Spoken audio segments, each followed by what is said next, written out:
এই যে দ্রুত পরিবর্তনশীল বৈশ্বিক পরিস্থিতি, এর সাথে তাল মিলিয়ে নতুন প্রজন্মের অত্যাধুনিক প্রতিরক্ষা প্রযুক্তির এই অন্তর্ভুক্তি, এটা ভবিষ্যতে বাংলাদেশের আকাশসীমার সুরক্ষাকে ঠিক কিভাবে নতুন রূপ দেবে। সামরিক বাহিনীর এই আধুনিকায়ন আসলে শুধু একটা রুটিন কাজ নয়, বরং এটা ভবিষ্যতের একটা শক্ত নিরাপত্তা কাঠামোর দিকেই সুস্পষ্ট ইঙ্গিত দেয়। আশা করি আজকের এই বিশ্লেষণটি স্থানীয় একটা সতর্কতা থেকে শুরু করে জাতীয় প্রতিরক্ষার এই বিশাল কাঠামোটি বুঝতে কিছুটা হলেও সাহায্য করেছে। ঠিক আছে, চলুন সরাসরি মূল আলোচনায় ঢুকে পড়ি। আজকের এই বিশ্লেষণে আমরা সাম্প্রতিক একটি সামরিক বিজ্ঞপ্তির একেবারে গভীরে যাওয়ার চেষ্টা করব। আপাত দৃষ্টিতে এটাকে নেহাতি একটা রুটিন সতর্কতা মনে হতে পারে, তাই না? কিন্তু একটু গভীরভাবে খেয়াল করলেই বোঝা যায় কিভাবে একটা নির্দিষ্ট এলাকার এই স্থানীয় ঘটনাটা আমাদের পুরো দেশের আকাশ প্রতিরক্ষার একটা বৃহত্তর চিত্রের সাথে একেবারে ওতপ্রোতভাবে জড়িয়ে আছে। প্রথমেই আইএসপিআর বা আন্তঃবাহিনী জনসংযোগ পরিদপ্তরের একটা জরুরি জননিরাপত্তা সতর্কবার্তার দিকে নজর দেওয়া যায়। স্ক্রিনে এই যে ৩ সংখ্যাটি দেখা যাচ্ছে, এটা মূলত ৩ কিলোমিটারের একটা বিশেষ এলাকাকে নির্দেশ করছে। কেন? কারণ আগামী ১০ থেকে ২১ জানুয়ারি পর্যন্ত প্রতিদিন ঠিক সূর্যোদয় থেকে সূর্যাস্ত পর্যন্ত টাঙ্গাইলের রসুলপুরে অকেজো বিস্ফোরক দ্রব্য ধ্বংস করার একটা বড় ধরনের কাজ চলবে। আর ঠিক এই কারণেই সাধারণ মানুষের নিরাপত্তার কথা মাথায় রেখে ফায়ারিং রেঞ্জের চারপাশের ওই ৩ কিলোমিটার এলাকার ভেতরে যে কোনো ধরনের যানবাহন বা মানুষের চলাফেরা এড়িয়ে চলতে বিশেষভাবে অনুরোধ করা হয়েছে।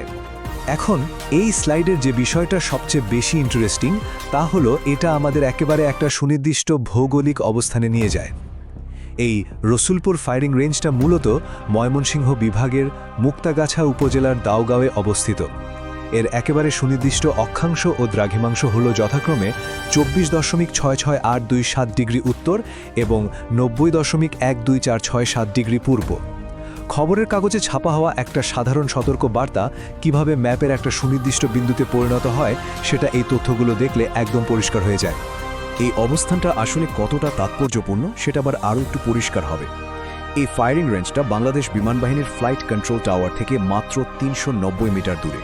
ভাবা যায়, মানে এটা শুধু যে একটা সাধারণ ফাঁকা মাঠ বা জঙ্গল তা কিন্তু নয়, বরং এটা অত্যন্ত গুরুত্বপূর্ণ সামরিক অবকাঠামোর ঠিক পাশে অবস্থিত। আর এই নৈকট্য থেকে স্পষ্ট বোঝা যায় যে কেন এখানে এত কড়া নিরাপত্তার ব্যবস্থা করা হয়েছে, আর কেনই বা বিমানবাহিনীর নিয়মিত সামরিক মহড়ার জন্য জায়গাটা এত বেশি সংবেদনশীল। এবার আসা যাক আকাশ থেকে ভূমিতে গোলাবর্ষণ মহড়ার প্রসঙ্গে। এই বিস্ফোরকগুলো ধ্বংস করার পেছনের আসল কারণ কি, সেটাই এবার একটু বড় পরিসরে দেখার চেষ্টা করব। মনে স্বাভাবিকভাবেই প্রশ্ন আসতে পারে যে একটা নির্দিষ্ট জায়গায় এত বিস্ফোরক জমার কারণটা কি। এর মূল কারণ হলো এই রসুলপুর ফায়ারিং রেঞ্জেই বাংলাদেশ বিমানবাহিনী তাদের নিয়মিত এয়ার টু গ্রাউন্ড কমব্যাট বা আকাশ থেকে ভূমিতে গোলাবর্ষণের মহড়াগুলো পরিচালনা করে থাকে। আর এই মহড়াগুলোতেই ফাইটার, ট্রান্সপোর্ট প্লেন এবং হেলিকপ্টার, এই ৩ ধরনের আকাশযানই অংশ নেয়। তবে এগুলো কিন্তু শুধু শক্তির কোনো মহড়া নয়, বরং এগুলো হলো অত্যন্ত গুরুত্বপূর্ণ একটা সেলফ অ্যাসেসমেন্ট প্রক্রিয়া, যার মাধ্যমে আমাদের বৈমানিকদের প্রযুক্তিগত দক্ষতা যাচাই করা হয় এবং তাদের আত্মবিশ্বাস একেবারে বহুগুণে বাড়িয়ে তোলা হয়। বাংলাদেশ বিমান বাহিনী প্রধানের এই সরাসরি উক্তিটার দিকে একটু নজর দিলে বাহিনীর মূল লক্ষ্যটা একেবারে জলের মতো পরিষ্কার হয়ে যায়। তিনি বলেছেন, আমাদের মূল দায়িত্ব হচ্ছে আকাশ প্রতিরক্ষা, আকাশ থেকে ভূমিতে গোলাবর্ষণ। এটা খুবই চমৎকার আর গুরুত্বপূর্ণ একটা পয়েন্ট।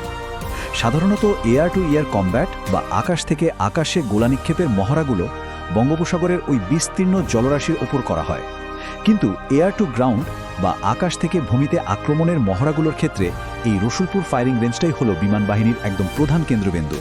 এরপর আসে অনুসন্ধান, উদ্ধার এবং দুর্যোগ ব্যবস্থাপনা।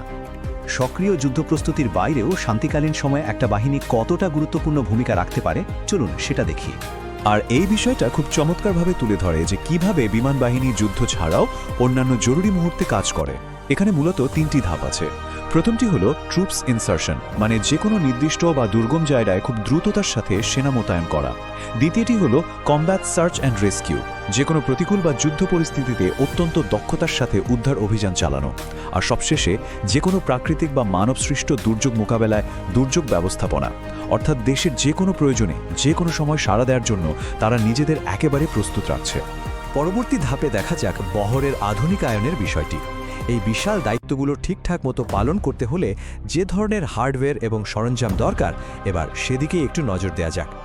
গত প্রায় 25 বছরের সক্ষমতা অর্জনের দিকে তাকালে একটা দারুণ বিবর্তন চোখে পড়বে।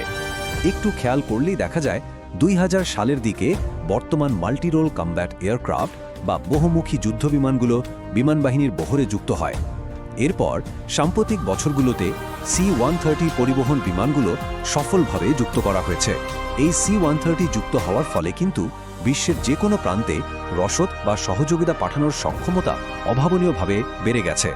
আর ভবিষ্যতের লক্ষ্যটা তো আরও বড়, 4th জেনারেশন প্লাস বা চতুর্থ প্রজন্মের চেয়েও অত্যাধুনিক যুদ্ধবিমান বহরে যুক্ত করা।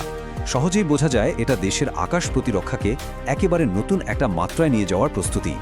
তবে এই আধুনিকায়নের বিষয়টা কিন্তু শুধু যুদ্ধ বিমান বা পরিবহন বিমানের মধ্যেই আটকে নেই।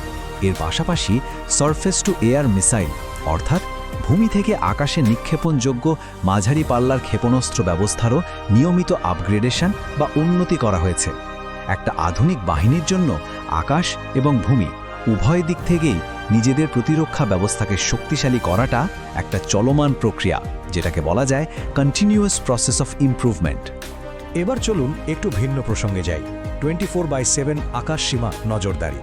এখন আমরা দেখব এতক্ষণের এই সব আলোচনা কিভাবে একটা বৃহৎ চিত্রে মিলে যায় এবং পুরো দেশের আকাশ প্রতিরক্ষার মূল ভিত্তি তৈরি করে।